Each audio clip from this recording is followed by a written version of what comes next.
درس الشافعي وفون الأحمد إن شاء الله تعالى نیچے سے فون كلام پاک سے عمل میں آئے گا مترجموں کا في قاری قرآن حبیب محسن بن عبد القادر رضی اللہ عنہ سے قراءت کلام پاک کی سماعت.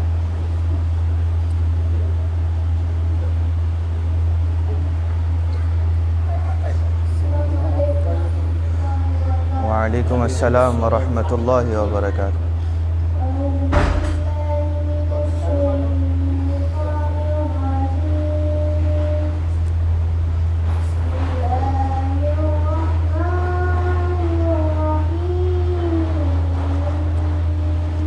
یا رحمان یا رحیم.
وعلیکم السلام ورحمۃ اللہ وبرکاتہ.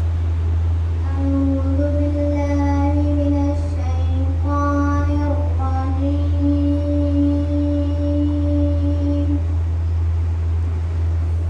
بسم الله الرحمن الرحيم.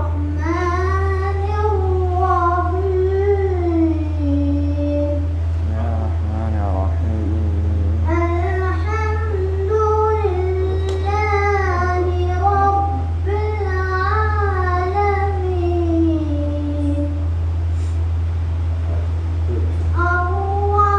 الرحمن الرحيم مالك يوم الدين. إياك نعبد وإياك نستعين. اهدنا الصراط المستقيم.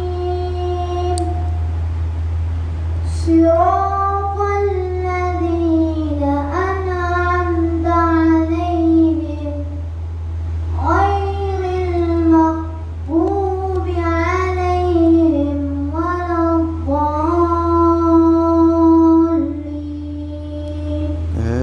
صدق الله العظيم. قبل أن يكون اسمه حبيب حاجي بن أحمد الرفيقي وأنا قراءت كلام پاک کی سماعت.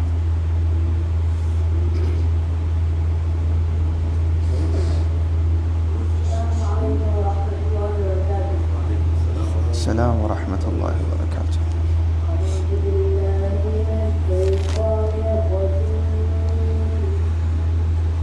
بسم الله الرحمن الرحيم. يا أيها الناس اعبدوا ربكم الذي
السلام ورحمة الله وبركاته.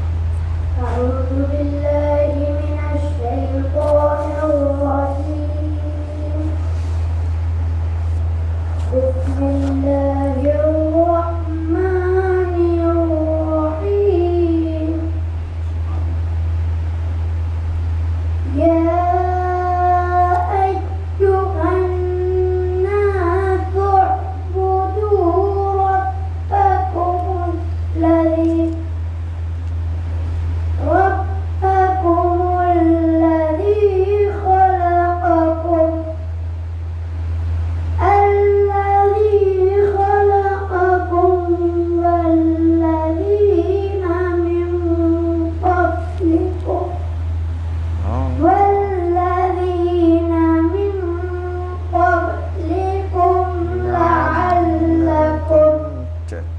لعلكم تتقون. صدق الله العظيم. سبحان اللہ سبحان اللہ. اب میں ملتمس ہوں کب سے خانہ رسول کے بعد محمد زبیر قادری شکاری سے آپ کے پڑھیں.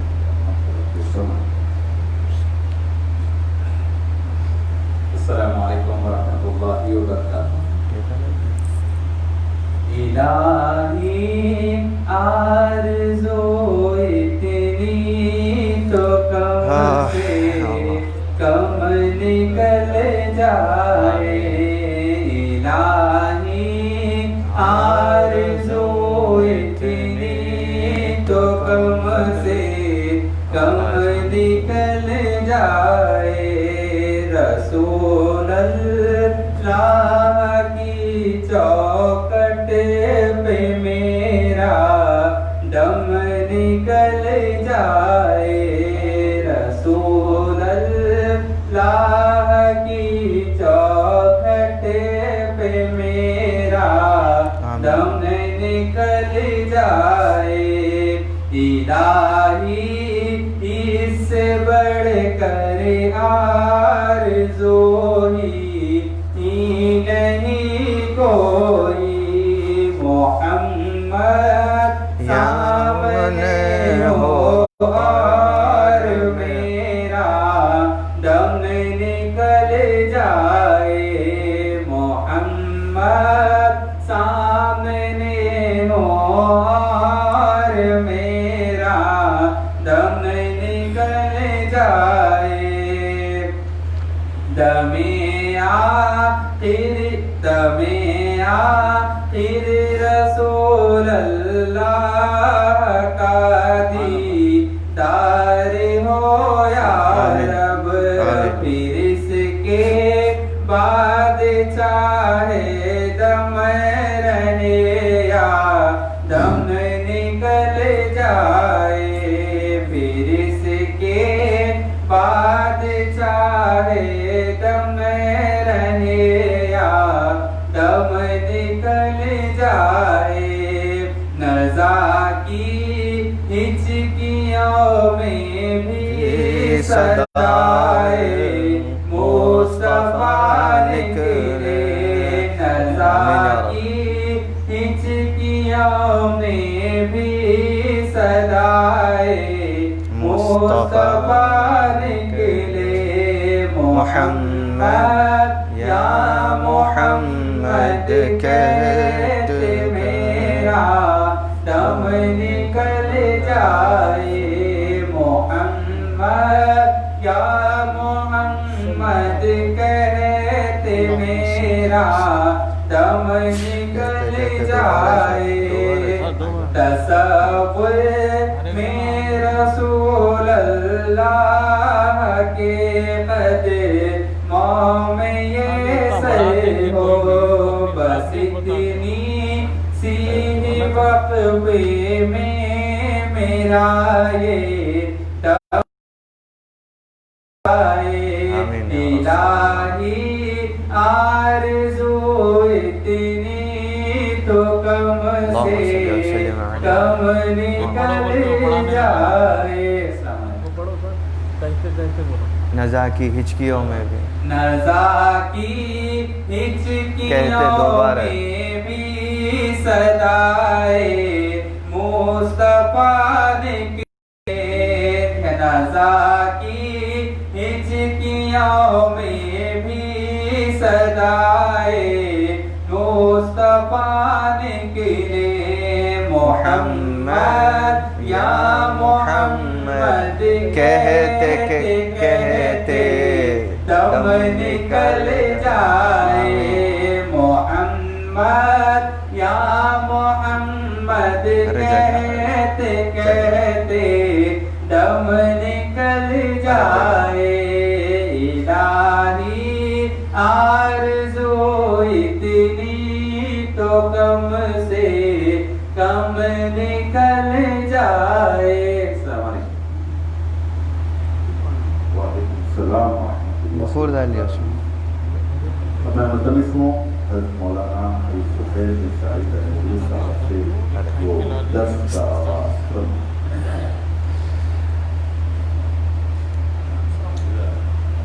وعلیکم السلام ورحمۃ اللہ۔ الحمد للہ رب العالمین والصلاة والسلام علی سید الانبیاء وشرف المرسلین وعلی آلہ الطیبین الطاہرین واصحابہ الاکرمین الافضلین اجمعین، اما بعد فاعوذ باللہ من الشیطان الرجیم، بسم اللہ الرحمن الرحیم، رب اشرح لی صدری ویسر لی امری واحلل عقدۃ من لسانی یفقهوا قولی، ربنا لا علم لنا الا ما علمتنا انك انت العزیز الحکیم۔ معزز و مکرم سادات گرامی قدر، معزز حاضرین سامعین و ناظرین کرام، السلام علیکم ورحمۃ اللہ وبرکاتہ۔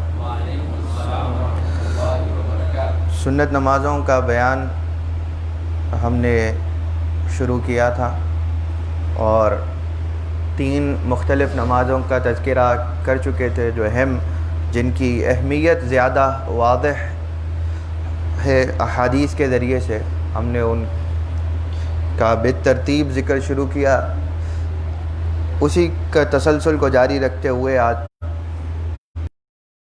نمازوں کا تذکرہ ہے۔ اس میں سے پہلی سنت الوضوء کی نماز ہے، یعنی کہ وضو سے فارغ ہونے کے بعد اگرچہ کہ وضو کیا گیا ہو 2 رکعت نماز پڑھنا سنت ہے، اسی طرح تیمم اور غسل کے بعد بھی 2 رکعت نماز پڑھنا سنت ہے۔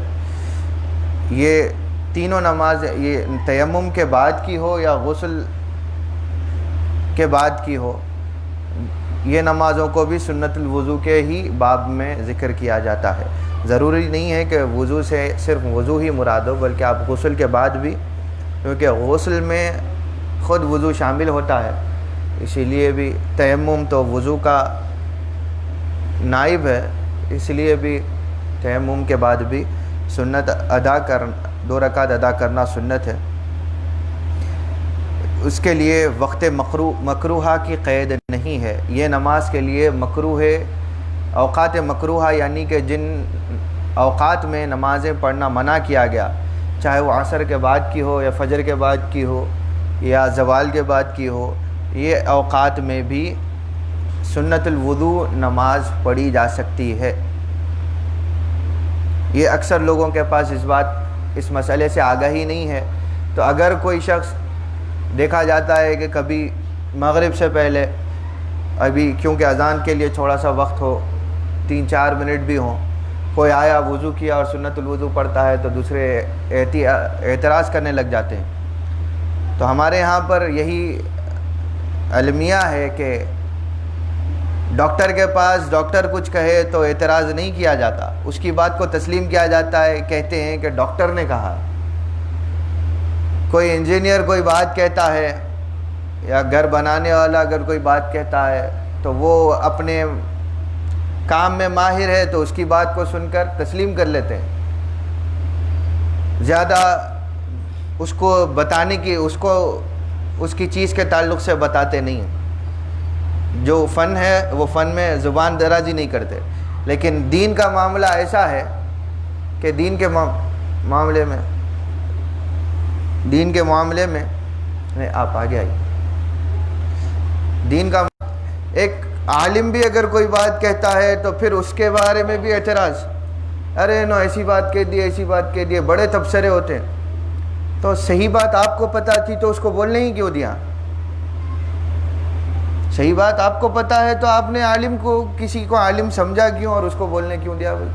تو یہ امت کا سب سے بڑا فتنہ یہی ہے کہ ہر کوئی گوگل مفتی ہے آج کل, اور حضرت شیخ گوگل سے ہر کوئی پوچھ لیتا ہے اور ہر کوئی نئی نئی باتیں دین میں بگاڑ پیدا کر رہا ہے.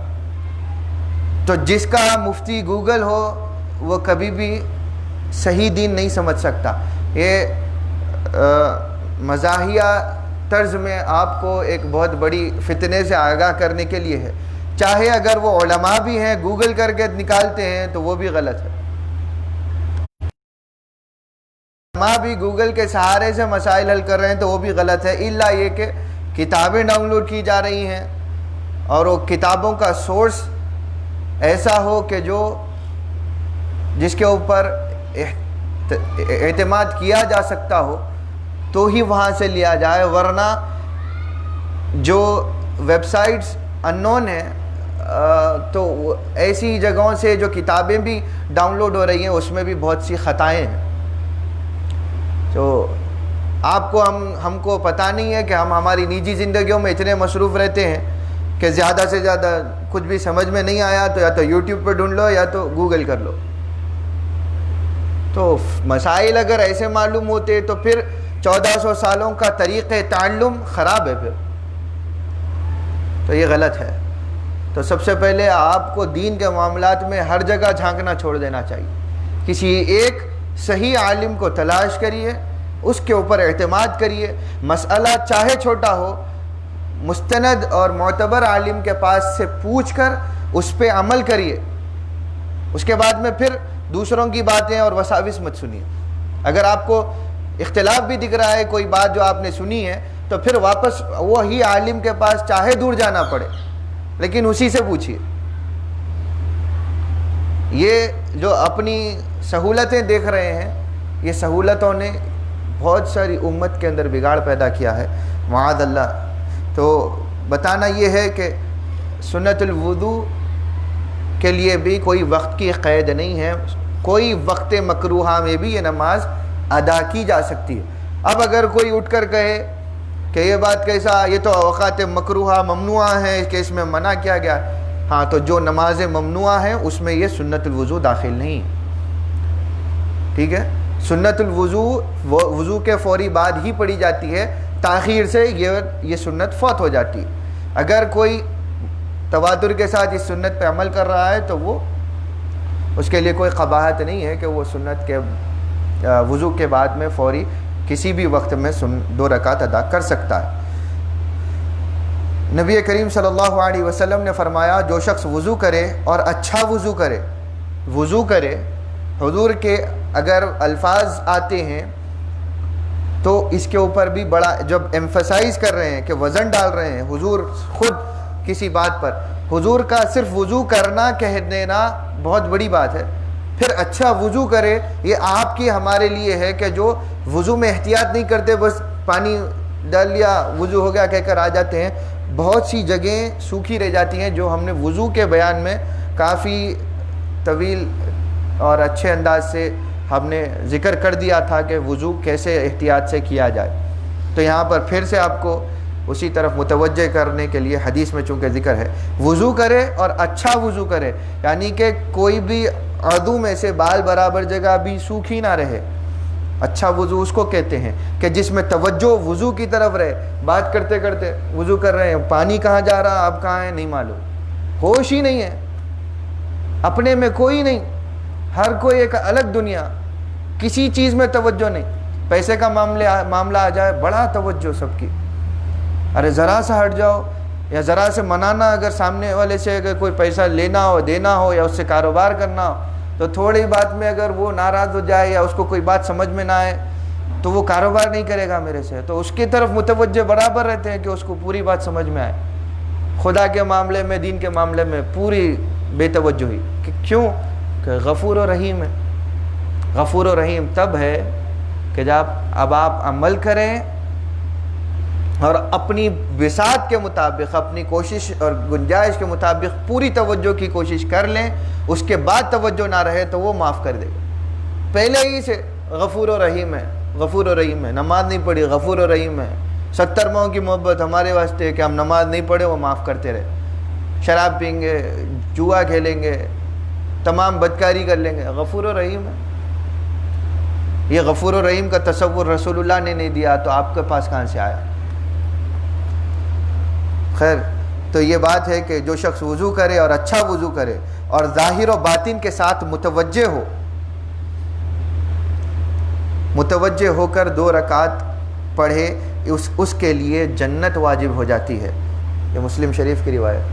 سنت الوضو کے بارے میں فرائض کی بھی بات نہیں ہو رہی، وضو کے بعد کی سنت کے لیے اگر کوئی اتنا سا اہتمام کر لے تو جنت اس پر واجب ہو جاتی ہے۔ سنت الوضو فرض یا دوسرے نفل نمازوں کے ساتھ بھی ادا ہو سکتی ہے، اگرچہ اس کی نیت ان نمازوں میں نہ کی گئی ہو، اور اس کا ثواب بھی حاصل ہو جائے گا۔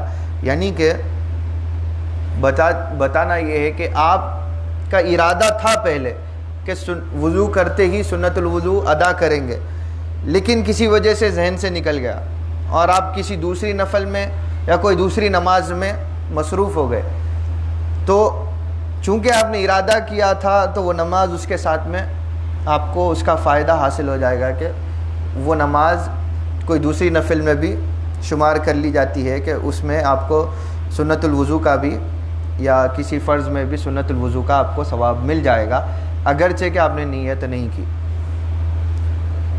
سنت الوضو کی پہلی رکعت میں سورہ فاتحہ کے بعد وَلَوْ أَنَّهُمْ إِذْ ظَلَمُوا أَنفُسَهُمْ جَاءُوكَ فَاسْتَغْفَرُوا اللَّهَ ثُمَّ اسْتَغْفَرَ لَهُمُ الرَّسُولُ لَوَجَدُوا اللَّهَ تَوَّابًا رَحِيمًا، یہ آیت پڑھی جائے، اور دوسری رکعت میں وَمَنْ يَعْمَلْ سُوءًا أَوْ يَظْلِمْ نَفْسَهُ ثُمَّ يَسْتَغْفِرِ اللَّهَ يَجِدِ اللَّهَ غَفُورًا رَحِيمًا۔ تو اگر آپ یہ جو ہے نا آیت دوسری رکعت میں پڑھیں گے تو اس کا ثواب زیادہ ہے۔ اگر کسی کو یاد نہیں ہو تو پھر سورۃ الکافرون اور سورۃ الاخلاص پڑھ لیں، پہلی رکعت میں کافرون، دوسرے میں اخلاص۔ اگر وہ بھی یاد نہ ہو تو جو یاد ہے وہ پڑھ سکتے ہیں، یہ ترتیب ثواب کے لیے ہے، ورنہ اور کوئی خاص وجہ نہیں۔ آج کے درس کے لیے دوسری نماز تحیۃ المسجد کی ہے۔ جب کسی مسجد میں داخل ہو تو 2 رکعت تحیۃ المسجد کی نیت سے پڑھنا سنت ہے۔ سنت الوضو کے لیے آپ نیت کریں گے کہ نویت سنت الوضوء رکعتین اداء مستقبلا الی الکعبۃ الشریفہ للہ تعالی، میں 2 رکعت سنت الوضو یا وضو کی سنت پڑھتا ہوں اللہ تعالیٰ کے لیے، وہ میرا کعبہ شریف کی طرف۔ تحیۃ المسجد کی نیت کریں گے کہ نویت اصلی تحیۃ المسجد رکعتین اداء مستقبلا الکعبۃ الشریفہ للہ تعالی، میں 2 رکعت تحیۃ المسجد پڑھنے کی نیت کرتا ہوں اللہ تعالیٰ کے لیے، وہ میرا کعبہ شریف کی طرف۔ تو مسجد میں داخل ہونے کے بعد بیٹھ جانے یا زیادہ دیر کھڑے رہنے سے یہ نماز فوت ہو جاتی ہے۔ تو یعنی کہ آپ جیسے ہی مسجد میں داخل ہوئے فی الفور نماز ادا کر لینا چاہیے، تو آپ کو یہ سنت حاصل ہو جاتی ہے۔ تحیۃ المسجد میں 2 رکعت سنت ہے اور فضیلت اسی تعداد میں ہے، ورنہ 2 سے زیادہ رکعت بھی پڑھی جا سکتی ہے، مگر 2 رکعت ہوں یا زیادہ تکبیر تحریمہ ایک ہی ہوگی، یعنی ایک ہی تکبیر تحریمہ کے ساتھ جتنی بھی زیادہ تعداد بھی پڑھنا چاہ رہے ہیں تو ایک ہی تکبیر تحریمہ کے ساتھ پڑھیں گے، ورنہ تو اصل فضیلت تو صرف 2 ہی رکعت پڑھنے میں۔ 2 رکعت سے کم سے تحیۃ المسجد حاصل نہیں ہوتی۔ کوئی یہ سمجھے کہ وقت نہیں ہے تو 1 رکعت میں یا اس سے کم میں اگر کوئی اکتفا کرنا چاہے تو یہ نماز ادا نہیں ہوگی۔ نماز جنازہ سجدہ تلاوت اور سجدہ شکر سے بھی تحیۃ المسجد کی تکمیل نہیں ہو سکتی، یعنی جیسا کہ 2 رکعت سے کم پہ نہیں ہو سکتی، تو کوئی سجدہ تلاوت یا سجدہ سہو یا وغیرہ سے اس کو بدلنا چاہے تحیۃ المسجد کو تو بھی تحیۃ المسجد کا ثواب حاصل نہیں ہوگا۔ تحیۃ المسجد کی نماز سنت الوضو یا فرض کی کہ رواتب یا فرض سے بھی ادا ہوتی ہے، یعنی کہ فرض نماز کے لیے وقت نہ ہو، یعنی آپ مسجد میں داخل ہوئے اور بالکل جماعت کھڑی ہو رہی ہو، تحیۃ المسجد پڑھنے کا وقت نہ ہو، حالانکہ آپ کا ارادہ تھا لیکن وقت نہیں تھا تو آپ جماعت میں شریک ہو گئے، تو آپ کو تحیۃ المسجد ادا کرنے کا فائدہ حاصل ہو جاتا ہے، حالانکہ آپ فرض ادا کر رہے ہیں۔ اسی طرح سنت راتبہ کے لیے وقت کم ہے اور اس کے بعد فوری نماز فرض کے لیے جماعت کا وقت ہوگا، تو آپ اس خوف سے پہلے تحیۃ المسجد چھوڑ کر سنت راتبہ کا درجہ کیونکہ زیادہ بڑا ہے، سنت راتبہ وہ نمازیں جو فرض نمازوں کے ساتھ متعلق ہیں، جن کے بارے میں ہم کہہ چکے کہ وہ 17 رکعتیں تھیں، جس کا ہم خلاصہ پچھلی 2 نشستوں پہلے کر چکے تھے، تو اس میں آپ وہ رواتبہ اگر چھوٹ جانے کا اندیشہ ہو اور جماعت کے لیے اتنا وقت اگر سنت راتبہ ادا کر رہے ہیں تو بھی آپ کو تحیۃ المسجد کا ثواب مل جائے گا۔ تحیۃ المسجد اس صورت میں پڑھی جائے کہ جب کہ نماز جماعت کی مصروفیت نہ ہو اور کسی سنت راتبہ کے فوت ہونے کا خوف نہ ہو۔ تو سنت راتبہ جیسا کہ ابھی ہم نے بتایا کہ سنت راتبہ کے لیے وقت کافی ہے تو ہی تحیۃ المسجد پڑھیں، اگر تحیۃ المسجد پڑھنے میں راتبہ چھوٹ جاتی ہے اور جماعت کا وقت آ جاتا ہے تو پھر تحیۃ المسجد کو چھوڑ کر سنت پڑھ لیں گے آپ راتبہ کی، تو آپ کو تحیۃ المسجد کا بھی ثواب مل جائے گا۔ اسی طرح جماعت کا وقت ہے اور آپ تحیۃ المسجد پڑھنا چاہ رہے ہیں تو بھی تحیۃ المسجد نہیں پڑھنا چاہیے بلکہ جماعت میں شریک ہو جانا چاہیے۔ نماز فرض پڑھی جا رہی ہو تو ایسے وقت تحیۃ المسجد میں مصروف ہو جانا مکروہ ہے۔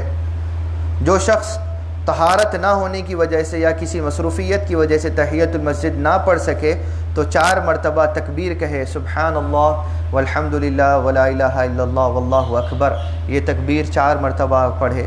تکبیر کہنے کے بعد کراہیت باقی نہیں رہتی، یعنی کہ مسجد میں داخل ہوئے اور تحیۃ المسجد نہ پڑھنے کی جو کراہیت رہتی ہے، تکبیر پڑھ لینے سے وہ کراہیت ختم ہو جاتی ہے۔ پھر آج کے درس کے لیے جو ایک اور سنت نماز کا تذکرہ ہے وہ ہے صلاۃ اللیل یا صلاۃ التہجد، یعنی نماز تہجد، اس کو صلاۃ اللیل بھی کہتے ہیں۔ اب یہاں پر اصطلاحات ہیں، قیام اللیل بھی اسی کو کہتے ہیں، صلاۃ اللیل بھی اسی کو کہتے ہیں۔ اب بعض افراد کے پاس میں معنی الگ ہے، قیام اللیل سے بعض لوگ یہ کہتے ہیں کہ ساری رات کھڑی رہے تو ہی قیام اللیل ہوتی ہے، نہیں، رات میں کھڑے رہ کر کوئی نماز چاہے 2 رکعت ہو پڑھنے کو بھی قیام اللیل کہتے ہیں۔ تو ہر چند کے وہ بعض علماء کی اختلافات ہیں، لیکن کوئی اس کے اوپر اعتماد نہیں ہے وہ تعریف پر۔ حدیث شریف میں آیا ہے کہ 3 چیزیں میرے لیے فرض ہیں، حضور صلی اللہ علیہ وسلم فرماتے ہیں کہ 3 چیزیں میرے لیے فرض ہیں اور تمہارے لیے یعنی کہ امت کے لیے سنت ہیں، وہ وتر کی نماز ہے جو ہمارے لیے سنت ہے، لیکن احناف کے یہاں واجب ہے، ہمارے یہاں سنت ہے، شافعیہ کے یہاں سنت ہے، اور حضور کے لیے فرض ہے۔ احناف کے پاس واجب اور فرض الگ الگ ہیں، شافعیہ کے پاس فرض بولو یا واجب بولو دونوں ایک ہی بات ہے۔ تو ہمارے لیے سنت ہے وتر کی نماز، مسواک کرنا ہمارے لیے سنت ہے، اور رات کی نماز یعنی کہ تہجد کی نماز ہمارے لیے سنت ہے، اور حضور صلی اللہ علیہ وسلم کے لیے مسواک، وتر کی نماز اور تہجد کی نماز تینوں فرض ہیں، جیسا کہ حضور صلی اللہ علیہ وسلم کا فرمان۔ حضرت ابو الولید حسان بن احمد نیشاپوری القرشی کا یہ فرمان بڑا ہی توجہ طلب ہے کہ تہجد پڑھنے والے کی شفاعت اہل بیت کے زمرے میں ہوگی، یعنی کہ وہ شخص جو تہجد پڑھنے کا عادی ہے، جس کو تہجد جو پابندی کے ساتھ پڑھتا ہے، ایسے شخص کی شفاعت اہل بیت کے زمرے میں دے دی جائے گی کہ وہ لوگ اس شخص کی شفاعت کریں گے۔ تہجد شرع میں ایسی نماز کو کہتے ہیں جو فرض عشاء پڑھنے کے بعد اور کچھ دیر سونے کے بعد پڑھی جائے۔ ہر چند کے اس کے اوپر اجماع کسی کا نہیں ہے کہ یہ تعریف صحیح ہے، ایک اور قول ہے علماء کا کہ اگر تمام شب بالکل نہ سوئے اور نماز پڑھے تو تہجد نہ ہوگی. بعض کا یہ قول بھی ہے لیکن اس میں بہت زیادہ اختلاف ہے. تہجد کے لیے سونا شرط نہیں ہے. شافعیہ کا موقف اور اکثر علماء کا موقف ہے کہ سونا شرط نہیں ہے تہجد کے لیے، لیکن تہجد پڑھنے کا بہتر وقت آدھی رات کے بعد ہے اور فضیلت والا وقت 3/3 رات کے گزر جانے کے بعد ہے، یعنی آخری حصہ رات میں پڑھنے سے ہے. اس سے سونے کی کوئی قید نہیں ہے. اکثر لوگوں کے پاس یہ شبہ ہے چونکہ چند تعریفات موجود بھی ہیں، بعض علماء کا موقف ہے وہ، اسی لیے اکثر لوگوں کے ذہن میں یہی ہے کہ تھوڑا سو جانا، 5 منٹ سو جانا یا تھوڑا سو جانا. اگر کسی کو اس کے اوپر اختیار ہے تو سو جائے، بہتر ہے. اگر کوئی نہیں سویا ہے کسی وجہ سے اور تہجد پڑھنا چاہ رہا ہے تو بھی وہ تہجد ہی ہوگی، صلاۃ اللیل ہی ہوگی. علامہ خطیب شربینی رحمۃ اللہ علیہ فرماتے ہیں خاص تہجد رات کی مطلق نفل نماز کو کہتے ہیں اور مؤکد یہی ہے. صرف رات کی نفل نماز کو تہجد کہا جاتا ہے، اس کے علاوہ کوئی اور تعریف نہیں ہے تہجد کی. سو کر اٹھے یا ایسا کرے ویسا کرے. صلاۃ اللیل کہتے ہی وہ نماز کو ہیں کہ جو رات کے حصے میں نفل مطلق پڑھی جائے. تہجد کم سے کم 2 رکعت ہیں اور زیادہ سے زیادہ 12 رکعت ہیں. اور اکثر معتبر طریقہ یہ ہے کہ حضور صلی اللہ علیہ وسلم رات میں 11 رکعت پڑھتے تھے. یہ روایت بہت زیادہ موجود ہے کہ 11 رکعت پڑھنا. 11 رکعت میں بتایا جاتا ہے کہ 8 رکعت تہجد کی ہوتی تھیں اور 3 رکعت وتر کی ہوتی تھی. لیکن کوئی 12 رکعت بھی پڑھنا چاہے زیادہ سے زیادہ تو پڑھ سکتا ہے، اور یہی بزرگان دین کا معمول بھی ہے. اس میں کثرت سے دعا، اس نماز میں کثرت سے دعا اور استغفار کرنا چاہیے. اس کا وقت آدھی رات کے بعد پڑھنا افضل ہے اور 3 پہر رات کو پڑھنا اس سے بھی زیادہ افضل ہے. تہجد پڑھنے والے کے لیے قیلولہ کرنا مسنون ہے. زوال سے پہلے سونے کو قیلولہ کہتے ہیں. حدیث شریف. اب یہ قیلولہ سنت کیوں ہے تہجد پڑھنے؟ جس کو روز تہجد پڑھنے کی پابندی سے عادت ہو اس کے لیے یہ کہا گیا ہے کہ قیلولہ سنت ہے. اب وہ کیوں ہیں؟ حضور حدیث شریف میں آیا ہے کہ حضور صلی اللہ علیہ وسلم نے فرمایا تہجد میں قیلولے سے مدد حاصل کرو اور سحری سے دن کے روزے میں مدد حاصل کی جائے. یعنی کہ دن میں آپ تھوڑا سا وقفہ اگر سو جاتے ہیں تو آپ کی رات کی نیند میں آپ کو تھوڑا سا سہولت حاصل ہو جاتی، تو آپ کی نیند کم ہو جاتی ہے اور تھکان بھی کم ہو جاتی ہے. اس سے اگر آپ رات میں عشائیہ کے بعد کچھ دیر کے بعد سو جائیں تو آپ کیونکہ نیند قیلولہ لے چکے تھے، تھوڑا سا آرام مل چکا تھا آپ کے جسم کو، تو تہجد میں بیدار ہونے کے لیے زیادہ دقت نہیں آتی. اور دقت نہ آئے اگر آپ بغیر قیلولہ کے اٹھ بھی جاتے ہیں تو کیا ہوتا ہے کہ ایک قسم کی تھکان یا آنکھیں وزن محسوس ہوتی ہیں. تو یہ جو نماز کے اندر آپ کی توجہ کو خراب کر سکتی ہیں، تو اس کے لیے قیلولہ کر لینا بہتر ہے. اور حضور صلی اللہ علیہ وسلم کے فرمان میں اس کے علاوہ بھی بڑی حکمتیں موجود ہیں. جس کے ذمے قضا نمازیں ہوں ان کا پڑھنا جلد سے جلد واجب ہے، بجائے اس کے کہ وہ صلاۃ اللیل پڑھے. بال بچوں کی خورد و نوش اور نگہداشت و پرورش اور دیگر ضروریات زندگی کی فراہمی کے بعد جو وقت فرصت کا ملے اس میں قضا نمازیں پڑھتا رہے یہاں تک کہ پوری ہو جائیں. اور قضا نمازیں نفل نمازوں سے اہم ہیں، یعنی آدمی جس وقت نفل پڑھتا ہے انہیں چھوڑ کر ان کے بدلے قضا نمازیں پڑھے تاکہ بری الذمہ ہو جائے. قضا نمازیں جو فرض نمازوں کے تلافی کے لیے پڑھی جاتی ہیں وہ نفل نمازوں سے زیادہ اہم ہیں. تو بہتر ہے کہ نفل نمازوں میں وقت دینے والے لوگ پہلے قضا نمازیں پوری ادا کر لیں. جب اطمینان ہو جائے کہ پوری قضا نمازیں ادا ہو گئی ہیں تبھی وہ نفل نمازوں کی طرف آگے بڑھے. تو بہتر ہوگا۔ نفل نمازیں تو بہت ہیں، آدمی جس وقت جتنے نوافل پڑھنا چاہے پڑھ سکتا ہے، سوائے اوقات مکروہہ کے جن میں بے سبب اور بلا تحری کے نفل نماز پڑھنا ممنوع ہے۔ نفل نمازیں اوقات مکروہہ میں پڑھنا ممنوع ہے سوائے سنت الوضو کے، کہ جس کے بارے میں ہم بیان کر چکے۔ اور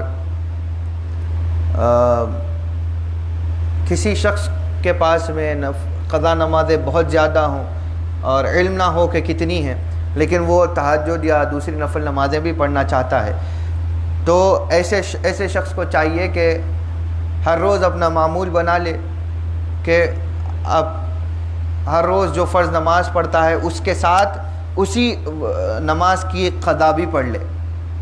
یعنی کہ آج آپ فرض فجر پڑھنے کے لیے اٹھے ہیں تو فجر کی نماز سے پہلے 2 رکعت کوئی قضا آپ کو یاد ہے، یا آپ کو یاد نہیں ہے لیکن آپ کو پتہ ہے کہ قضائیں ہیں میرے ذمے، تو کوئی قضا کی نیت کر لیں اور فجر کی قضا پڑھ لیں، پھر ادا پڑھ لیں۔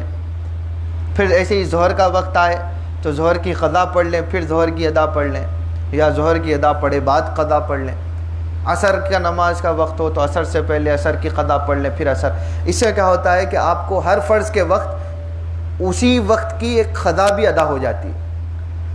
اور ایسا آپ اگر روز معمول کر لیں گے تو 1 سال کی نمازیں فرض آپ پڑھنے تک 1 سال کی قضائیں بھی آپ کو ادا ہو جائیں گے۔ یہ بہت آسان طریقہ ہے، ورنہ ایسے ہی قضا نمازیں آپ کسی بھی وقت پڑھنا شروع کریں تو تھکان ہو جاتی ہے، یا آپ کو یاد نہیں رہتا تو چند نمازیں پڑھنے کے بعد میں بیدار ہو جاتے ہیں، بیٹھ جاتے ہیں۔ تو بجائے اس کے یہ ایک آسان طریقہ ہے، اس کے ساتھ ساتھ آپ نفل نمازیں بھی پڑھ لیں۔ اگر کوئی شخص قضائیں نہیں ادا کر رہا اور نفل کی طرف متوجہ ہو رہا ہے تو یہ غلط ہے۔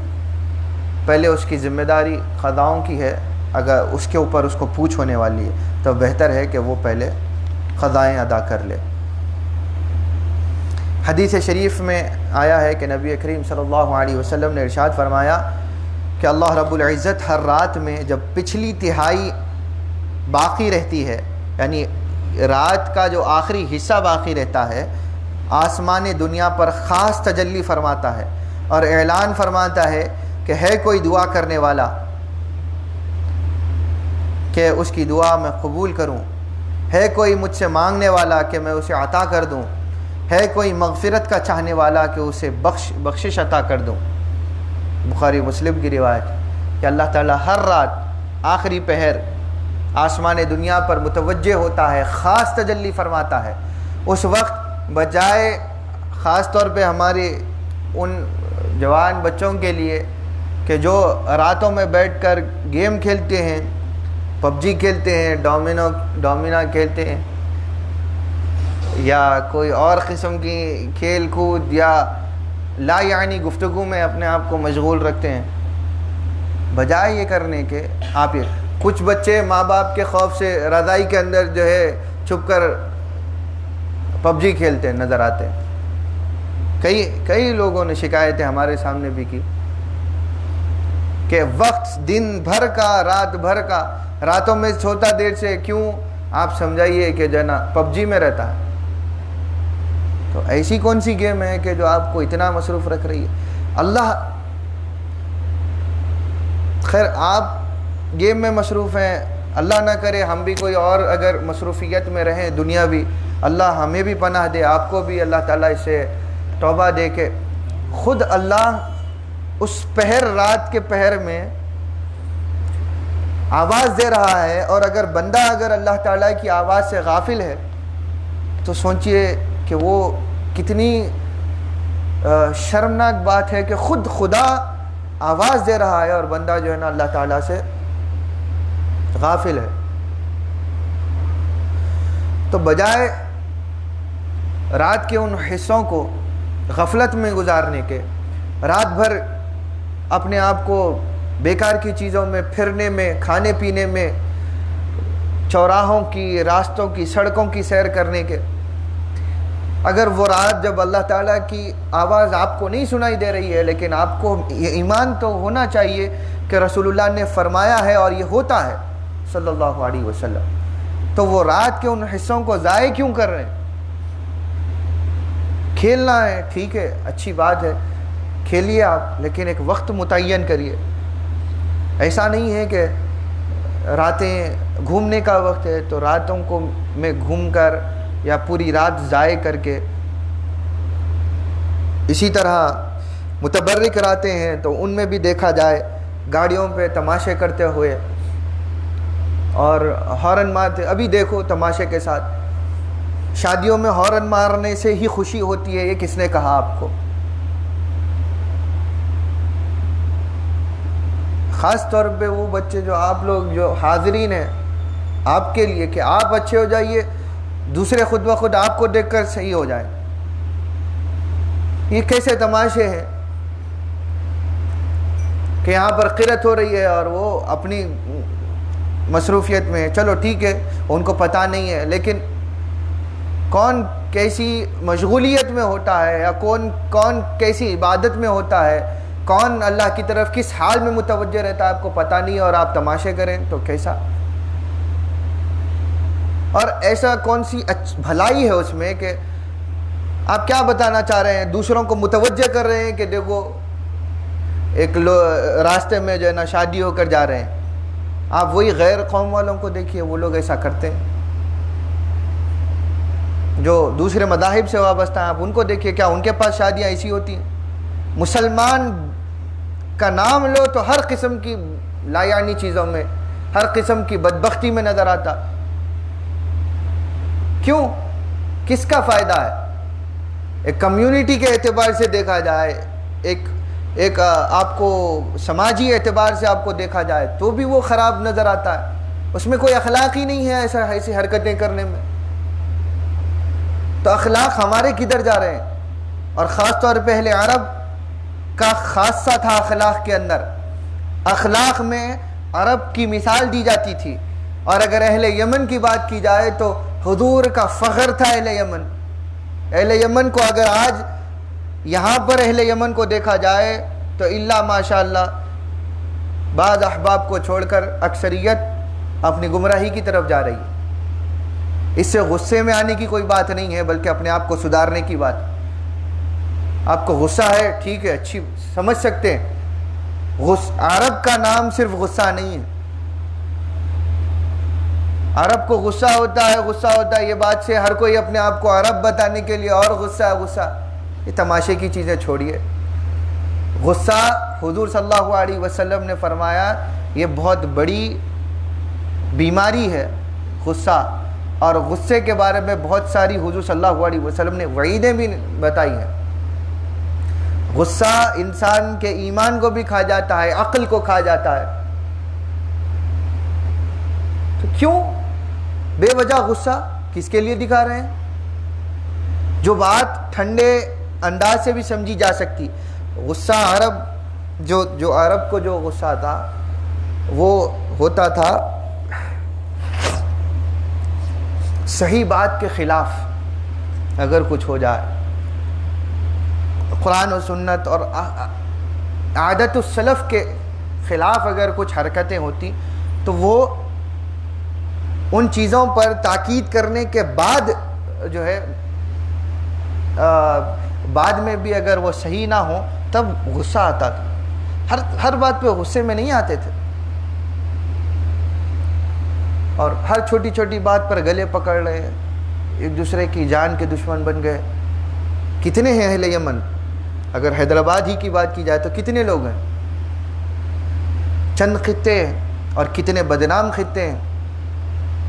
لوگ مذاق اڑاتے ہیں باہر آپ کا، بارکس والے ارے ایسے ہیں، ارے فلاں جگہ کے ایسے ہیں، ارے لنگی والے ایسے ہوتے ہیں، نعوذ باللہ استغفر اللہ۔ خیر ان کو تو پتہ نہیں ہے کہ آپ کے درجے کیا ہیں اور آپ کا مقام و مرتبہ کیا ہے، لیکن آپ نے اپنا مقام و مرتبہ خود کتنا باقی رکھا۔ آپ کو کیا پتہ ہے کہ سلطنت آصفیہ نے آپ کو بلایا کیوں تھا ہندوستان؟ آپ کو سلطنت کے قریب مقام و مرتبہ کیوں عطا ہوا؟ کیونکہ آپ کے اندر وہ صفات تھیں کہ جن کے بارے میں سلطنت آصفیہ کے سلاطین جانتے تھے کہ یہ سب سے زیادہ وفادار اور پر اعتماد قوم ہے اہل یمن. اپنی جان کے لیے بھی سلطان نے اگر کسی پر بھروسہ کیا تو وہ ان کی اپنی قوم نہیں تھی, وہ اہل یمن پہ اعتماد کیا تھا. اور ہم خود کیا کرتے ہیں, ہر قسم کی باتوں میں رونا. بات صرف یہ ہے, اتنی سب باتیں کہنے کی وجہ یہ ہے کہ حبائب السادہ اور حضارم حضرموت کے جو قبائل ہندوستان تشریف لائے اور جو وہاں رہتے ہیں وہ صائم الدہر اور قائم اللیل تھے. ہمارے بڑے, ہمارے اکابرین راتوں میں اٹھ کر تہجد پڑھتے تھے. ولی تھے نہیں تھے وہ بحث الگ ہے. آپ کو ہم کو خبر نہیں ہے کہ ولایت کس کو کہتے, تو ہم کو نہیں پتا, ہم کو ضروری نہیں ہے. لیکن آپ ان کی عادتوں کو دیکھیے کہ سنت کے مطابق ہوتی تھی, وہ کافی ہے. باقی ان کے درجے اللہ دیکھے, اللہ جانتا ہے, ان کا قرب اللہ جانتا ہے. معاملہ کرتے تو کھڑے رہتے. آج آپ دھوکہ دے دیتے ہیں, سامنے منہ پہ کہہ کر معاملہ کرتے ہیں اور پتہ ہوتا ہے دل میں کہ ہم جھوٹ کہہ رہے ہیں.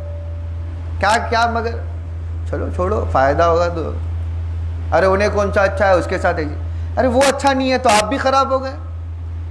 آپ کی وہ صفات آپ کی نسلوں میں داخل ہوتی ہے, وہ نسلیں آگے جا کے تباہ ہوتی ہیں.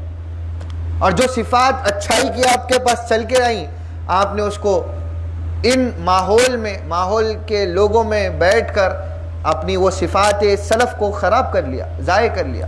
جیسا کہ حبیب صاحب سے بھی بعض بہت اچھی جو ہے نا چیزیں سننے کو ملتی تھی, تو اس میں سے وہ کچھ جو ہے نا فرمائے تھے وہ کہ تو جو ہے نا اگر صحبتوں کے تعلق سے بہت سارے اچھے کچھ جملے سننے کو ملے تھے.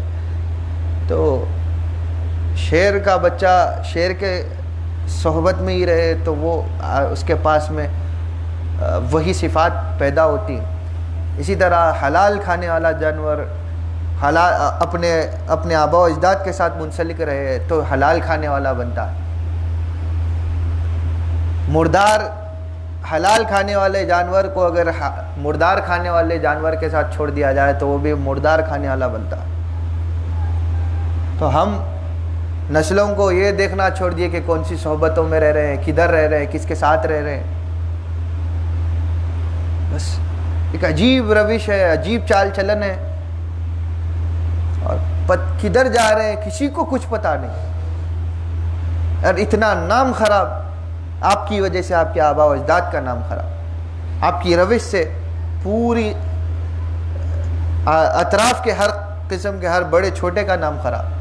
کیا ہوتا عرب, اور جن کو نفرت تھی ان قبائل سے ان کو تو موقع ہی ملا اور باتوں کو شروع کرنے کا. تو میرا زیادہ ارتکاز مرکز آپ لوگ ہیں, کیونکہ آپ حاضرین موجود ہیں یہاں پر. ہم ایک ساتھ بیٹھتے ہیں, اگر آپ سے ہم کو فائدہ نہ ملے اتنی گفتگو کا, اور آپ سے ہم کو فائدہ نہ ملے, فائدے سے مراد پیسے دنیاوی فائدہ نہیں ہے, بلکہ وہ جس مقصد کے لیے ہمارا اٹھنا بیٹھنا, ہماری زندگی اللہ تعالیٰ نے جس مقصد, اگر ہم آخرت سے ہی نہیں کر رہے تو پھر دن بھر کا بیٹھنا بیکار, آپ کے ساتھ تعلق بیکار. تو اپنی عادتوں کو اچھا کریے, مثال بنائیے. میں حبیب ہوں, میں سعادت ہوں, میں سید ہوں, یہ کہنے سے نہیں ہوتا. لوگ آپ کو دیکھیں اور کہیں کہ سید نظر آ رہے ہیں تو وہ بڑی بات ہے. آپ کی عادتوں کو دیکھ کر آپ کے آبا و اجداد کی خصلتیں آپ کے اندر محسوس کریں تو وہ بڑی بات ہے. ٹھیک ہے, آپ حبیب ہیں ماشاءاللہ, تو حبیب کائنات نے خود اپنے آپ کو ایسا نہیں منوایا تھا کہ میں وہ ہوں تو میرا ادب کرو. آپ رہیے ویسے کہ خود بخود دنیا آپ کے آگے گر جائے, آپ کے سامنے لوگ جھک جائیں. دشمن آ جائے تو بچھانا چادر, وہ اخلاق سے بھی غیروں کو اپنا کرنا, یہ حضور اکرم صلی اللہ علیہ وسلم کا طرز ہے. غیروں کو اپنا کرتے تھے, غیر قائل ہو جاتے تھے. آپ تو اپنوں کو اپنا نہیں کر رہے, غیروں کو کب اپنا کریں گے؟ اللہ آپ سے زیادہ مجھے توفیق دے, پھر ہم سب کو توفیق یکساں عطا فرمائے کہ ہم اپنے آباء و اجداد کے ناموں کو, ناموس کو باقی رکھ سکیں, سلف کی خوشبو کو, ان کی زندگیوں کی, حیات کی ان سنہرے پہلوؤں کو ہم پھر سے تازہ کر سکیں اور قائم اللیل بن سکیں. خصلتیں اچھی, صرف نماز عبادات نہیں بلکہ ہمارے معاملے ہمارے گھر والوں سے پہلے اچھے رہیں, پھر باہر والوں کے ساتھ بھی اچھے ہوں. اللہ ہمیں اخلاق کا ظاہر و باطن میں پیکر بنائے. رسول اللہ صلی اللہ علیہ وسلم کی زندگی کی کچھ عادات اللہ تعالی ہمارے اندر پیدا فرمائے.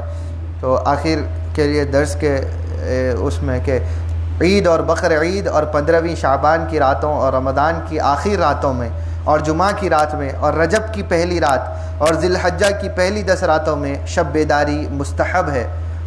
اکثر حصے میں جاگنا بھی شب بیداری ہے. ان راتوں میں نفل نماز پڑھنا اور تلاوت قرآن مجید اور حدیث پڑھنا اور سننا اور درود شریف پڑھنا, دوسرے ذکر و اذکار میں مصروف رہنا شب بیداری ہے, نہ کہ خالی جاگنا. یعنی شب بیداری صرف نمازوں کا نام نہیں ہے بلکہ آپ تلاوت قرآن کریں, حدیث شریف پڑھیں, سنیں, درود شریف پڑھیں اور دوسرے ذکر و اذکار بھی کریں, تو یہ بھی شب بیداری میں شامل ہے. بہت بہت التجا ہے آپ سے کہ اپنے اوقات کو ضائع کرنا بند کر دیجیے, اور خاص طور پہ گیمز وغیرہ میں تباہ ہو کر اپنا سارا وقت خراب کر کے اپنی پڑھائی, اپنا فیوچر خراب کرنے کی بجائے اپنے ماں باپ کے بھی نافرمان بن رہے ہیں کھیل کود کی وجہ سے. ایک گیم سے اتنی محبت ہو گئی کہ ماں باپ سے نفرت کر رہے ہیں کہ آپ کو کھیلنے نہیں دے رہے. تو پھر سوچئے کہ گیم اچھی ہے یا بری ہے؟ گیم آپ کا ساتھ دیتی ہے یا ماں باپ آپ کو ساتھ دے رہے ہیں؟ تو ہر چیز کا ایک وقت اور معمول بنائیے, بس اتنا ہی. ایڈکٹڈ مت ہو جائیے کوئی بھی چیز کے لیے, وہ ٹاکسک ہو جاتا ہے اس کے بعد. تو ایڈکشن کازز ٹاکسیکیشن. فارمیسی میڈیکل کے بھی بچے موجود ہیں ہمارے احباب, وہ سب زیادہ جانتے ہیں ان اصطلاحات کو, ان ٹرمز کو. تو ہر چیز کا ایک وقت اور ایک شیڈیول بنائیے, شیڈیول کے حساب سے ہی رکھیے تو زیادہ بہتر ہوگا. اگر وقت کیا ہو رہا ہے پتہ چل, ٹھیک ہے تھوڑا سا وقت باقی ہے تاکہ ہم اپنے درس کے دوسرے حصے کی طرف بھی جا سکتے ہیں. اگر کچھ سوالات ہوں آج کے درس کے متعلق ہی تو جلدی سے پوچھ لیں اور کم ہی رکھیں, تاکہ بچوں کو IPL دیکھنے کا بھی وقت ہو رہا ہے, تاکہ ہم ان کے بھی مزاج کا خیال رکھیں. تو پھر وہ آئندہ درس سے بھی, پہلے حیدرآباد کا میچ ہے تو اور ہی زیادہ کریز ہے.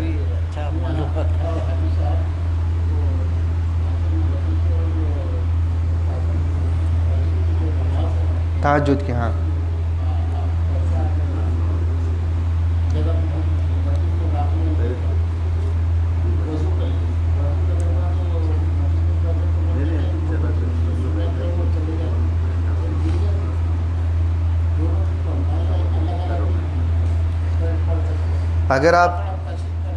اگر کوئی شخص مسجد میں داخل ہوا تحیۃ المسجد کے لیے اور وضو میں نہیں تھا, تو وضو کرنے فوری وضو کر لے تو تحیۃ المسجد پڑھ سکتا ہے, کیونکہ اس کے پاس میں وجہ تھی جس کی وجہ سے وہ فوت نہیں ہوئی. بیکار میں خالی اگر وقت اگر جو ہے نا خالی کھڑے بھی رہ رہا ہے تو بھی فوت ہو جاتی ہے. اگر تلاوت میں بھی مشغول ہو جائے آتے ہی تو بھی فوت ہو جاتی ہے. لیکن وضو نہیں تھا, اس کے لیے اگر اس نے تحیۃ المسجد نہیں پڑھی اور فوری وضو کیا اور تحیۃ المسجد پڑھی تو تحیۃ المسجد پڑھے, یا یہ کر سکتا ہے کہ تحیۃ المسجد اور سنت الوضو دونوں کی نیت یکساں کر کے جو ہے نا پڑھ سکتا ہے ایک ہی نماز, یا پہلے تحیۃ المسجد پڑھ لے اور فوری اس کے ساتھ ہی سنت الوضو کی نیت کر کے نماز پڑھ لے تو بھی ہو جائے گی. پہلی تحیۃ المسجد کو مقدم کرنا ضروری ہے جی, اگر وضو نہیں تھا اور داخل ہوئے تو, ورنہ مسجد میں داخل ہوتے ہی تحیۃ المسجد پڑھ لینا بہتر ہے. اس کے بعد نہیں وضو کی ضرورت ہے تو اگر نہیں ہے تو پھر ضرورت نہیں ہے آپ کو وضو کرنے کی.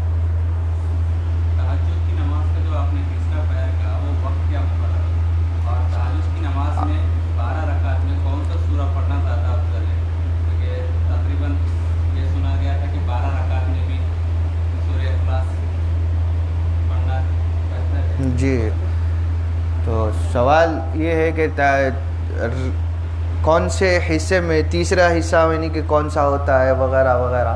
تو دیکھیے کوئی حصہ مخصوص تو نہیں کیا جا سکتا کیونکہ سیزن وائز ہمارے یہاں رات بڑی اور چھوٹی ہوتی رہتی ہے. تو ابھی اب آپ دیکھیے کہ ہمارے ہاں مغرب کا وقت 6:12 کو شروع ہو رہا ہے. تو 6:12 کو اگر شروع ہو رہا ہے تو یہ رات آپ کی رات کی ابتدا ہے. یہاں سے لے کر فجر کی نماز کی ابتدا کا وقت کیا ہے, اس کو 4 حصوں میں منقسم کر لیجئے. تو چوتھے حصے میں آپ اگر جو عین قریب فجر ہوتا ہے, فجر سے یا آپ اگر اور اس کو واضح کر دوں مشکل ہوگا اگر ڈویژن, تو فجر سے 2 گھنٹے پہلے یا 1 گھنٹہ پہلے بھی اگر آپ تہجد پڑھ رہے ہیں تو بہتر وقت ہے. ایک دم ہی قریب وقت میں نہ پڑھیے کہ بالکل ہی فجر کا وقت شروع ہو جا رہا ہے تو آپ کو استغفار اور دعا کا موقع ہی نہیں ملا. تو 2 رکعت پڑھے یا 12 رکعت پڑھے, اتنی ہی پڑھیے جتنا آپ کے مزاج کے لیے سہولت ہے. 2 رکعت آپ روز پڑھ سکتے ہیں تو صرف 2 ہی پڑھیے, وہ بہتر ہے آپ کے لیے, بجائے اس کے کہ ایک دن 12 پڑھی, ایک دن 2 پڑھ لی, ایک دن 4 پڑھ لی. ایسا نہیں, کوئی ایک عدد ایسا کہ جو آپ ہمیشہ پڑھ سکتے ہیں وہ عدد رکھیے اور اس میں کنٹینیویشن ہو. کوئی بھی چیز پرسسٹنٹ اور کنٹینیو رہے تو وہ زیادہ آپ کے لیے فروٹفل ہوتی ہے, ورنہ اس کا کوئی فائدہ نہیں.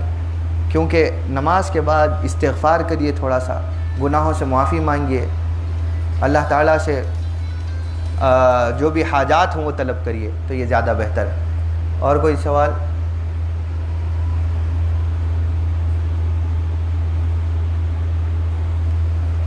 حبیب صاحب کا کوئی سوال؟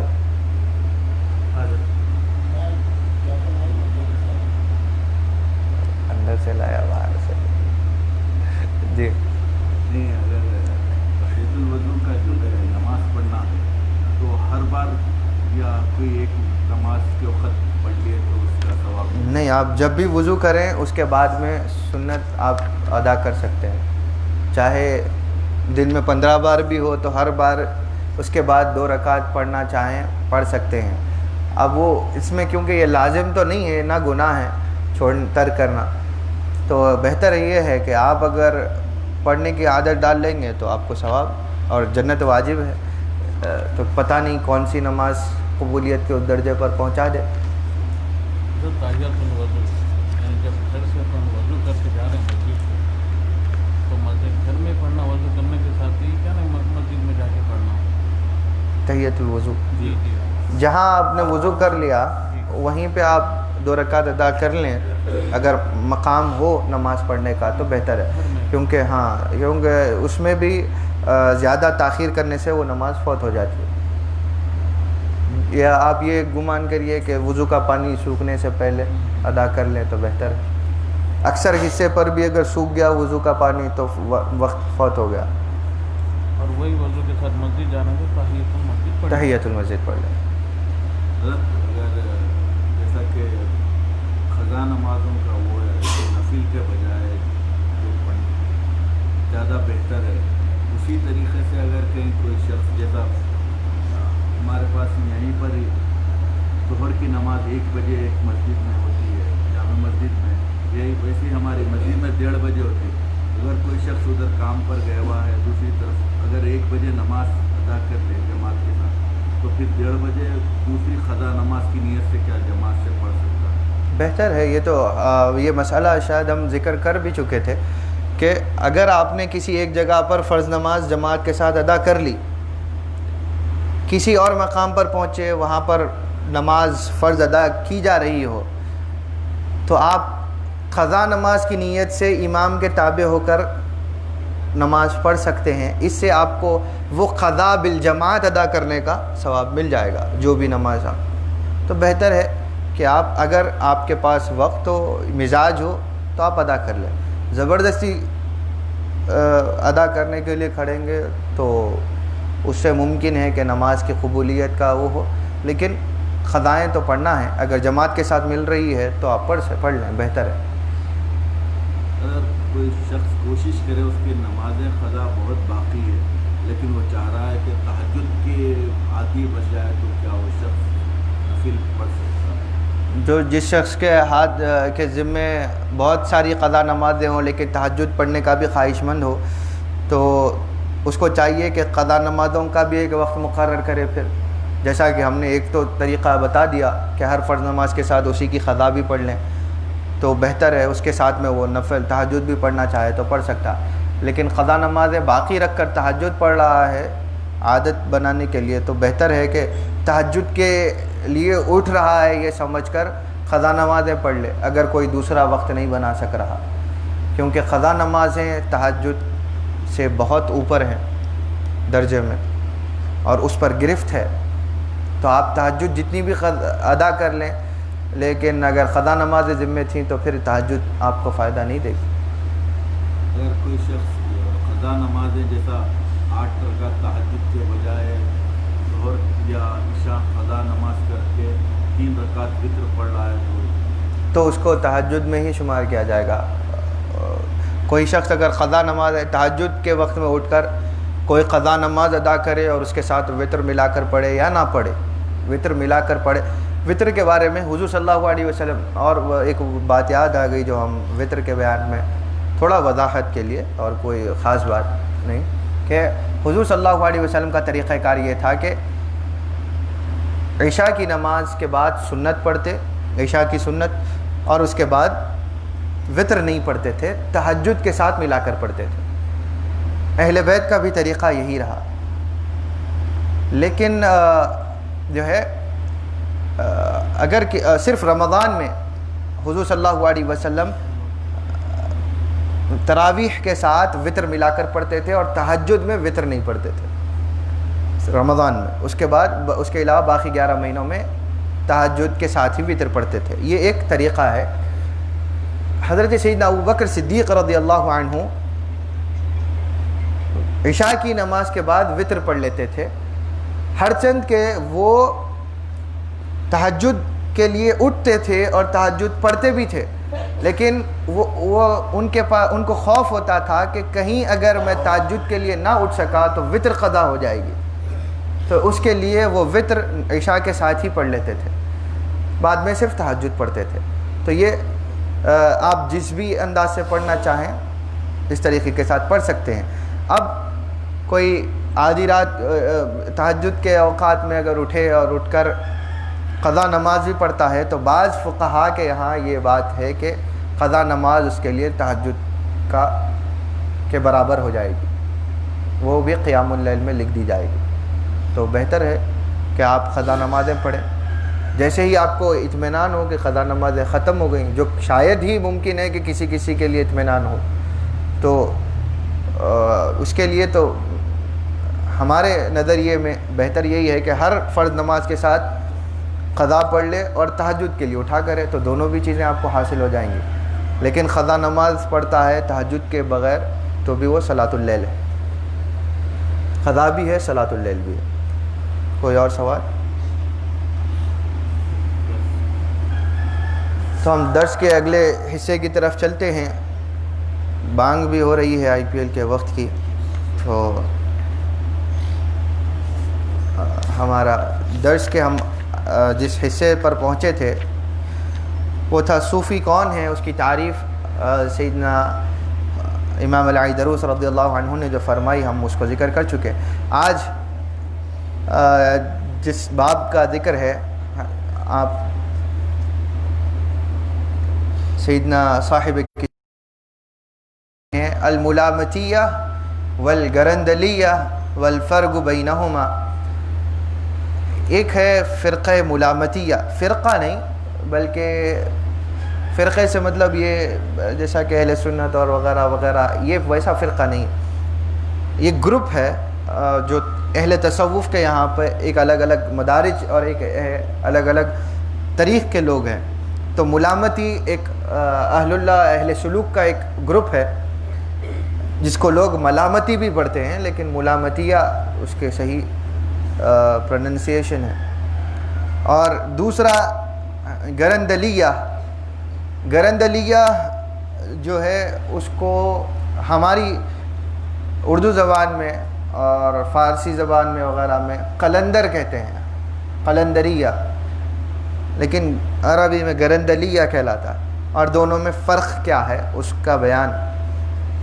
ومن طوائف الصوفية قوم يسمون الملامتية فالملامتي الصادق له حال شريف ومقام عزيز متمسك بالآثار ومتحقق بالإخلاص والصدق وليس مما يزعم المفتونون بشيء الذين يسمون أنفسهم ملامتية وليسوا بملامتية ينتهجون والعياذ بالله مناهج الإباحة وهذا غرور. کہ فرماتے ہیں کہ صوفیہ کے گروپ میں سے ایک گروپ وہ ہے کہ جس کو ملامتی کہا جاتا ہے. صوفیہ کے جو ہے نا جو اہل صوفیہ ہیں، اہل اللہ ہیں، ان کے اندر ایک خاص طبقہ ہے کہ جس کو ملامتی کہتے ہیں. اور ایک سچا ملامتی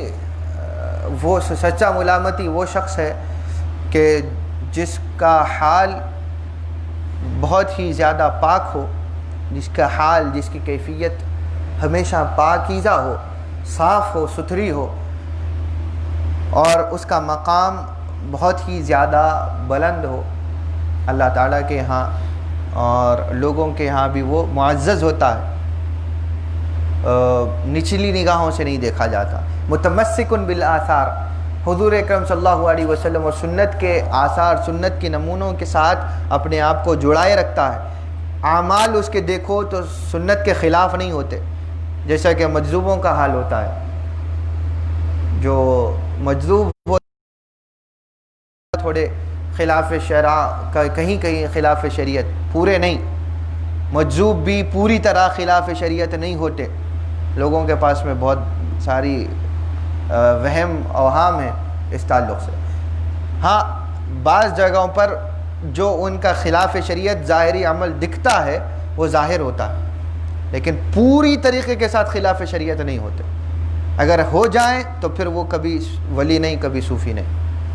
تو ملامتی بھی کیا ہوتے ہیں کہ وہ تو مجذوب کی طرح بھی نہیں ہوتے کہ کہیں بھی ان کا عمل خلاف شریعت بھی نہیں ہوتا، نہ ان کے اندر جھوٹا پن ہوتا ہے، نہ وہ میلے رہتے ہیں، بلکہ ان کے اندر ستھرائی باقی رہ جاتی ہے. ستھرائی رہتی ہے ہمیشہ ان کے مزاج میں، ان کے لباس میں، ان کے ظاہر میں اور ان کی گفتگو میں. وہ متحقق بالاخلاص والصدق، اور وہ ہمیشہ اخلاص، پاک نیت اور سچائی کو ہمیشہ پکڑے رہتے ہیں. کوئی اپنے آپ کو ملامتی کہے اور جھوٹا رہے اپنے بات میں، اپنے قول میں، اپنے فعل میں، تو پھر وہ ملامتی نہیں ہے. کیونکہ یہاں پر جیسے امام عبداللہ العیدروس نے فرمایا کہ فالملامتی الصادق، سچا ملامتی، تو اس سے معلوم ہوا کہ ملامتی الکاذب بھی کوئی ہوتا ہے، جس کا ذکر آگے کی سطر میں کیا ہے انہوں نے، کہ کہا کہ سچا ملامتی اپنے آپ کو ہمیشہ پاکیزہ رکھتا ہے، اپنے خیالات کو، اپنی نیتوں کو، اس کی نیتوں میں دغلا پن نہیں رہتا، جھوٹا پن نہیں رہتا. وہ کسی کو دھوکہ دینا، کسی کے بارے میں برا کرنا اس کی نیت میں نہیں رہتا. وَلَيْسَ مِمَّا يَزْعَمُ الْمَفْتُونُونَ، اور یہ اس طریقے کے ساتھ نہیں ہے کہ جیسا کہ مفتون، فتنہ پرور لوگ یہ وہ اپنے آپ کو کہتے ہیں کہ ہم ملامتی ہیں. بعض لوگ اپنے آپ کو بڑا لباس ڈال لے کے اپنے آپ کو ملامتی بھی کہتے ہیں.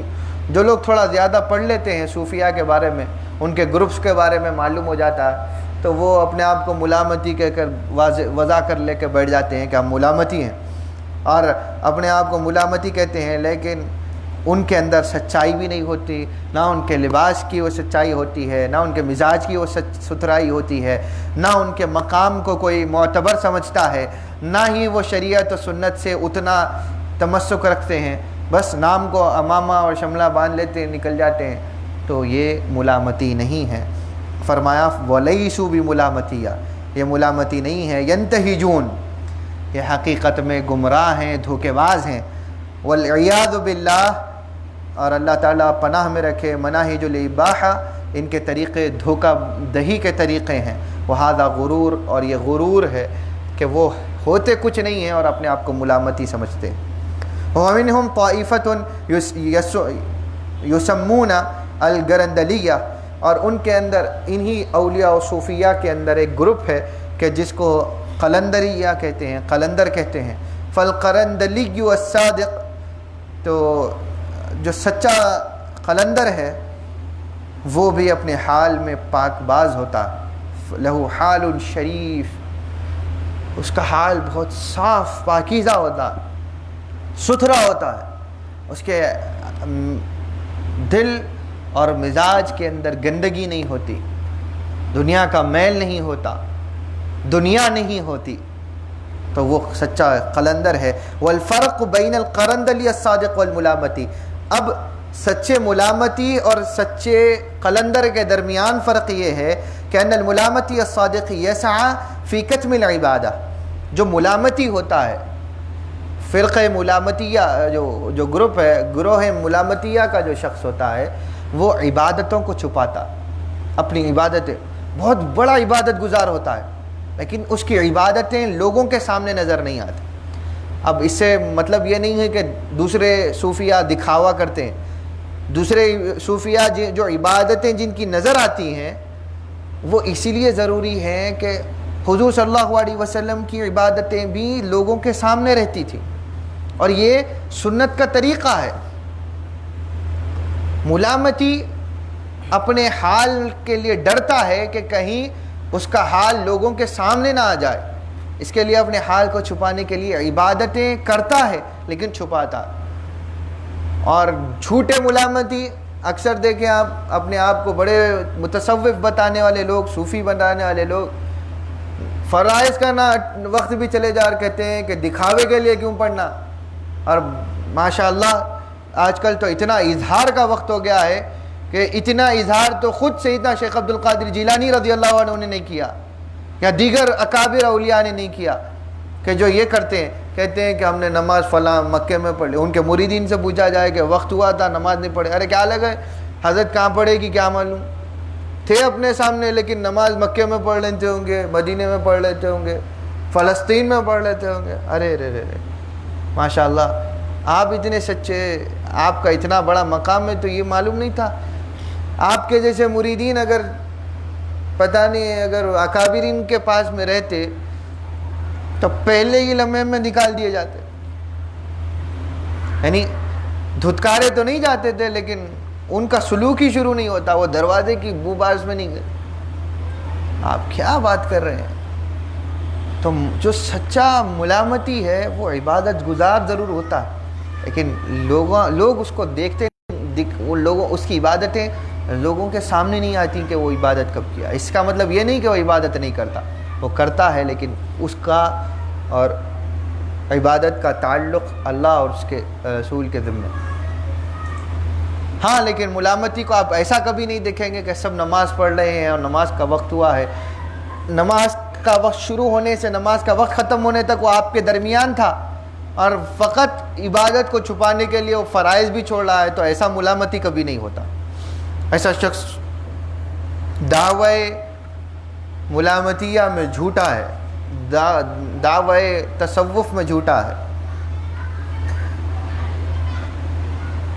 تو وہ جو سچے ملامتی ہیں وہ عبادتوں کو چھپاتے ہیں، وہ یتمسک بکل ابواب الخیر ویرا الفضل فیہ، اور ہر خیر کے کام کے ساتھ میں جڑے رہتے ہیں، ہر خیر کے کام میں نظر آتے ہیں، ہر بھلائی کے کام میں نظر آتے ہیں، اور یعنی کہ ہر اچھائی ان سے صادر ہوتی ہے۔ ایسے نہیں ہوتے کہ خیر کا کام ہو اور وہ اپنا دامن چھوڑا کے اپنی جان چھوڑا کے بھاگ جائیں، نہیں، جہاں خیر کی بات ہوتی ہے وہ خیر میں بھی شامل ہوتے ہیں، اور وہ خیر کے کام کرنے میں اللہ تعالیٰ کا فضل ڈھونڈتے ہیں، اور اللہ تعالیٰ کو راضی کرنے کو سوچتے ہیں کہ اللہ کسی چیز سے راضی ہو جائے.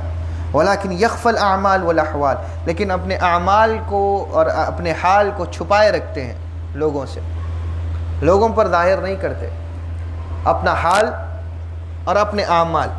بھلائی کا کام کرتے ہیں لیکن بھلائی کا کام ظاہر نہیں ہونے دیتے، دکھا کر نہیں. لوگوں کو دیکھو آج کل فیس بک پہ وغیرہ پہ بعض جگہ خیرات کا اظہار کرنا یہ بھی عین حکم ہے، اور قرآن میں اس کا بھی ثبوت ملتا ہے. اور چھپا کر دینا اہل تصوف کا حال ہے کہ وہ زیادہ چھپا کر دیتے ہیں، اور جو دکھا کر دے اور ہر بار دکھا کر دے. بسا اوقات کی بات نہیں، آج کل تو کچھ جو ہے نا احوال میں تھوڑا سا تبدیلی ہوئی ہے، زمانے کی ضرورتیں ہیں. کچھ ٹرسٹ ہوتا ہے کسی کا، یا کسی کا کوئی تنظیم ہوتی ہے، تو تنظیمی طور پر ان کو دکھا کر دینا اس لیے ضروری ہوتا ہے کہ ان تنظیموں تک جو ذمہ دار لوگ اپنا عطیہ پہنچاتے ہیں ان کو اطمینان ہو کہ ہاں آپ کا عطیہ پہنچ ہی چکا. چھپا کر دینے والے آج کل کھا جانے والے بنتے ہیں. تو یہ جو ملامتی یا اہل اللہ جو چھپا کر دیتے ہیں، یہ غیروں کا مال جمع کر کے چھپا کے دے رہے ہیں ایسا نہیں، یہ اپنا مال ہی چھپا کر دیتے ہیں اور اللہ تعالیٰ کا فضل ڈھونڈتے ہیں. اور وَيُوْغِفْ نَفْسَهُ موقف العوام فی حیاتہ وملبوساتہ وحرکاتہ وامورہ سترا للحال، اور اپنے نفس کو لوگوں کے درمیان، عام لوگوں کے درمیان چھپائے رکھتے ہیں. یعنی اپنے لباس کو یا اپنی حرکتوں کو لوگوں سے مختلف نہیں رکھتے، عام لوگوں کے جیسا ہی ہوتا ہے. ان کا لباس، ان کا اٹھنا بیٹھنا، ان کا بول چال عام لوگوں کی طرح ہی ہوتا ہے، الگ نہیں ہوتا. بہت بڑا امامہ ربا پہن کر، بعض صوفیاء کا وہ بھی گروپ ہے، ہم ان کی طرف ملامت نہیں کر رہے. یہ ملامتی جو اپنے آپ کو کہتا ہے، تو ملامتی کے پاس میں اپنے حال کو، اپنے لباس کو، اپنی ہر حرکت کو چھپائے ہوئے رہتا ہے. وہ امورہ ستر للحال، اور اس کا ہر کام اپنے حال کو چھپانے کے لیے رہتا ہے، اپنے حال کو دبا کر ہوتا ہے، اپنے حال کو ظاہر کرنے کے لیے نہیں کرتا. یعنی جو مقام ولایت پر ہوتا ہے وہ مقام ولایت کو ظاہر نہیں کرنا چاہتا. کسی عمل کو دکھا کر یہ نہیں کہ لوگ اس کے وہ کیفیت دیکھ کر قریب ہو جائیں، تو لہذا وہ چھپاتا ہے. لِأَلَّا يَتَفَطَّنَ لَهُ، وہ اس لیے کہ کہیں اس کا حال یا کوئی چیز ظاہر ہو جائے تو فتنے میں نہ پڑ جائے. امتی یہ سمجھتا ہے کہ اگر اس کی ولایت ظاہر ہو جائے گی تو فتنے میں پڑ جائے گا، لوگ فتنہ کریں گے. یعنی جیسا کہ ہمیشہ ہوتا ہے کہ جیسا ہی اولیاء اللہ اہل اللہ کا حال ظاہر ہونے لگتا ہے تو بعض جگہ جہاں پر چند لوگ عقیدت میں آتے ہیں وہاں پر اکثر لوگ فتنے کے لیے آتے ہیں. تو یہ لوگ اپنے حال کو چھپا کر، اپنی ولایت کو چھپا کر عمل کرتے ہیں تاکہ فتنے میں نہ پڑیں.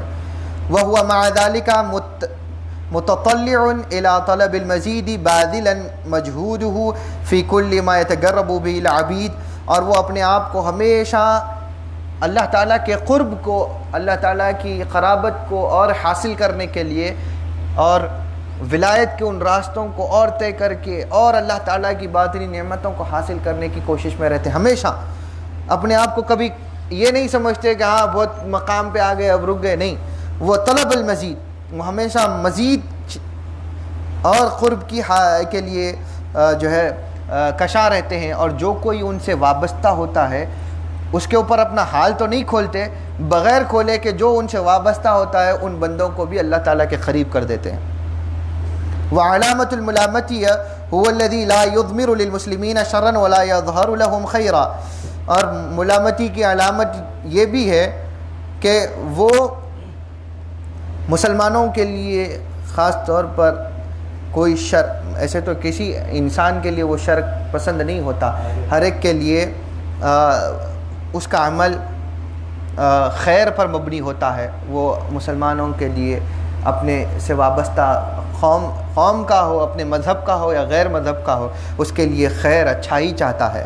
وہ علامت گرندلی الصادق هو الذي لا يتقيد بهيئته ولا يبالى بما يعرف من حاله وما لا يعرف ولا يتعاطف الا على طيبة القلوب. کہا کہ اور قلندر سچا قلندر وہ ہوتا ہے کہ جس کی ہیئت کسی شے میں قید بدلتی رہتی ہے، اس کی حالت بدلتی رہتی ہے. جیسا کہ اب ملامتی ہمیشہ اپنے آپ کو چھپائے رکھتا ہے، قلندر ہمیشہ اس کو چھپا گیا، کہیں چھپاتا ہے کہیں ظاہر ہو جاتا ہے، اور وہ پرواہ بھی نہیں کرتا اپنے حال کی کہ کس نے پہچان لیا کس نے نہیں پہچانا. اس کا حال ایسا ہوتا. ولا یبالا بما یعرف، کون پہچانتا ہے کون نہیں پہچاننا اس کو پرواہ نہیں. من حالی وما لا یعرف ولا یتعطف الا علی طیبۃ، وہ کسی چیز پہ اپنے آپ کو جمائے نہیں رکھتا سوائے اس کے کہ دل سچا اور ستھرا اور صاف پاکیزہ رہے. دل کی پاکیزگی اور ستھرائی کے علاوہ وہ کوئی اور چیز کا طلبگار نہیں ہوتا. وَهُوَ رَأْسُ مَالِهِ، اور وہ یہ قلندروں کے پاس میں یہ ہے کہ دل رأس المال ہے، تمام مال کا سر یعنی کہ مغز ہے. اگر دل اچھا ہے تو سب اچھا، تو دل کی ستھرائی کی طرف ہی وہ منجمد رہتا ہے قلندر. آنی رأس مالہ طیب قلبہ، یعنی کہ آگے بیان ہی فرما دیا کہ کہا کہ یعنی کہ رأس مالہ مزاج کا، اپنے احوال کا، اپنی ساری سیر اللہ کا، اللہ تعالیٰ کی طرف قرب، اللہ تعالیٰ کی طرف، اللہ تعالیٰ کی رضا، اللہ کی خوشنودی کا یہ جو ملکیت ہے، یہ جو مال ہے جو روحانیت کی ترقی کا، یہ مال کا رأس یعنی مغز بھی قلب کی سچائی اور ستھرائی ہے. طیب قلب ہی، قلب جتنا سچا اور ستھرا رہے، پاکیزہ رہے اپنے رب کے ساتھ، مع رب ہی، اتنا ہی ملکیت اچھی رہتی. جہاں رأس المال خراب ہو گیا وہیں پہ ملکیت. جیسا کہ مثال دے رہا ہوں، اس کو ایک رأس المال ہوتا ہے یعنی کیپٹل، جس کو آپ جمع کرتے ہیں بینک میں. سمجھیے کہ 10,000 روپے آپ نے بینک اکاؤنٹ میں رکھے، اور سمجھیے آپ SBI میں گئے اور اس بینک میں آپ نے اپنے جو ہے نا مال کو جمع کیا، اور انہوں نے وعدہ کیا کہ 4% آف دا کیپٹل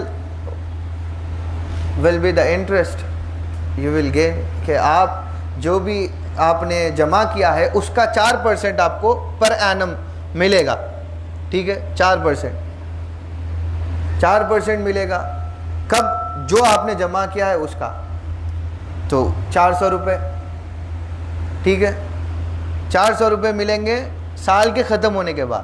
لیکن اگر وہ کیپٹل، وہ رأس المال، اگر اس میں ہی خلل آ جائے، سال گزرنے سے پہلے 5,000 ہو جائے، اور آپ کہیں کہ 400 روپے آنا چاہیے تھا، میرے کو 200 روپے ملے، تو وہ کہے گا کہ آپ کا رأس المال خراب ہو گیا، تو آپ کی ملکیت کا جو عوض، جو بدلہ ملنا تھا وہ بھی خراب ہو گیا، آپ کا انٹرسٹ میں بھی فرق آ گیا. اسی طرح ساری عبادات کا اور سچ اللہ تعالیٰ کی طرف سیر کا جو محصل ہے.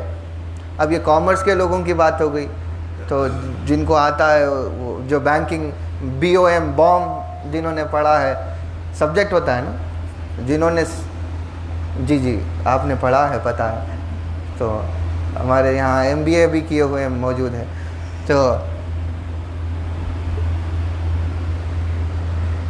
یہ تھوڑا سا آپ کو ہلکا کرنے کے لیے بھی ہوتی ہیں تاکہ آپ کو مزید اچھے سے سمجھ میں آئے.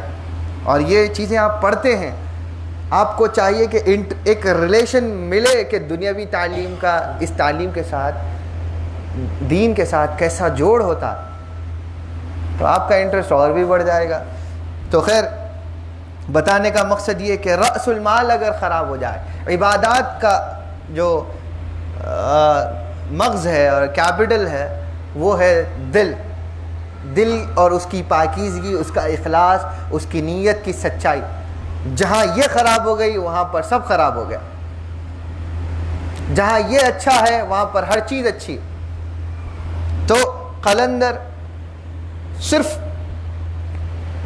دل کی طیبیت پہ متوجہ رہتا ہے، کہ یہ ہمیشہ سچا رہے اپنے رب کے ساتھ، تاکہ جو عبادت کریں، جو ذکر کریں، جو اذکار کریں، تو یہ اس کا انٹرسٹ بن کر آئے. یعنی انٹرسٹ سے مراد آپ کہیں کہ سود ہے نا، تو وہ سود نہیں ہے بھائی، یہ اس کا اضافہ ہے جو اللہ کے ساتھ ملتا ہے.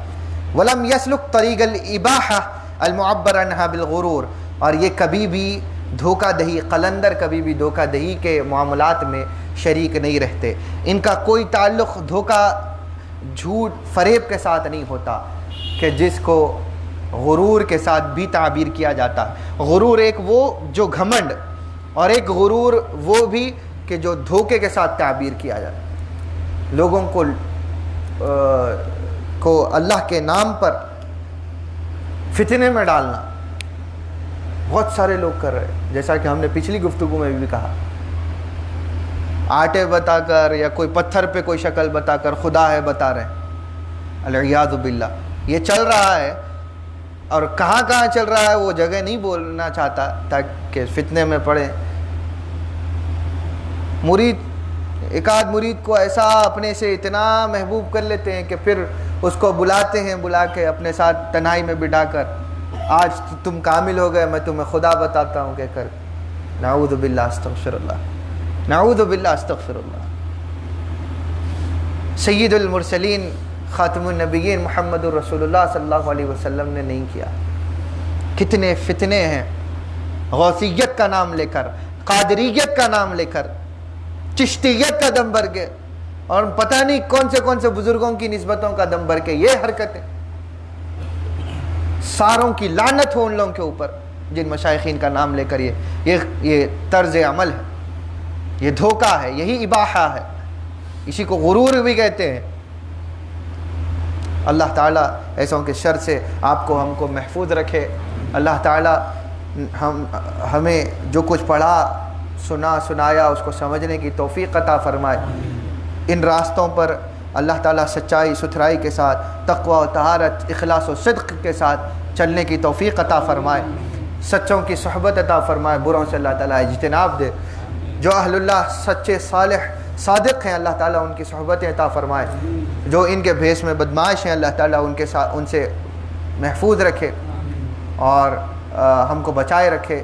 اللہ تعالیٰ ہمیں اپنے اسلاف کے کردار کو اور طریقت بعلویہ کو، طریقت حضرمیہ کو پھر سے زندہ کرنے، اس کا احیاء کرنے کی توفیق عطا فرمائے. اللہ تعالیٰ اپنے دین کی خدمت ہم سے سر انجام لے. دنیا اور آخرت کا جو بھی عمل کریں، اللہ تعالیٰ ان تمام میں لوگوں کی بھلائی کا کام لے. اللہ تعالیٰ اپنی خاطر لوگوں کے ساتھ میں بھلائی اور اللہ تعالیٰ کے بتائے ہوئے طریق پر لوگوں کے ساتھ میں معاملات کرنے کی توفیق عطا فرمائے. ہر قسم کے شر سے محفوظ فرمائے. جو احباب ہم میں سے انتقال فرما گئے ہیں، اللہ تعالیٰ ان کی مغفرت فرمائے. جن کی بھی اطلاعات فقیر تک پہنچی ہیں اور یا جن کی نہیں بھی پہنچی، اللہ تعالیٰ ان تمام حبائب والسادہ اور بالخصوص حبیب عبد الرحمن بن الیاس بن عبد الرحمن بوفتیم بن الشیخ ابو بکر بن سالم رحمہ اللہ کو اللہ تعالیٰ ان کی بھی مغفرت فرمائے، ان کے درجات بلند فرمائے. اللہ تعالیٰ قیامت کے دن اور جنت میں اللہ تعالیٰ انہیں اپنے اجداد کے ساتھ اور سیدنا محمد رسول اللہ صلی اللہ علیہ وسلم کے ساتھ ان کا خاتمہ فرمائے. اللہ تعالیٰ ان کے درجات کو بلند سے بلند فرمائے. ان کے اہل عیال کو اور تمام حبائب و سادہ کو صبر اور سکون عطا فرمائے، اطمینان عطا فرمائے. توفیق کے ساتھ اللہ تعالی ہمیشہ اپنے راستے پر گامزن رکھے. وصلی اللہ علی خیر خلقہ سیدنا محمد و آلہ و صحبہ بارک وسلم. الفاتحہ الی حضرت النبی.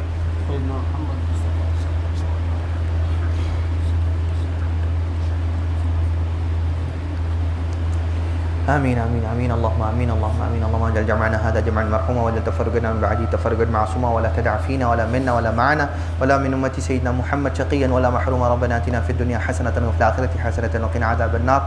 وصلى الله على النبي الأمجد رسول الله سعد سيدنا محمد وآله وصحبه بارك وسلم. الحمد لله رب العالمين. صلاة العصر ادا کر لیں گے، اس کے بعد میں ہر قسم کا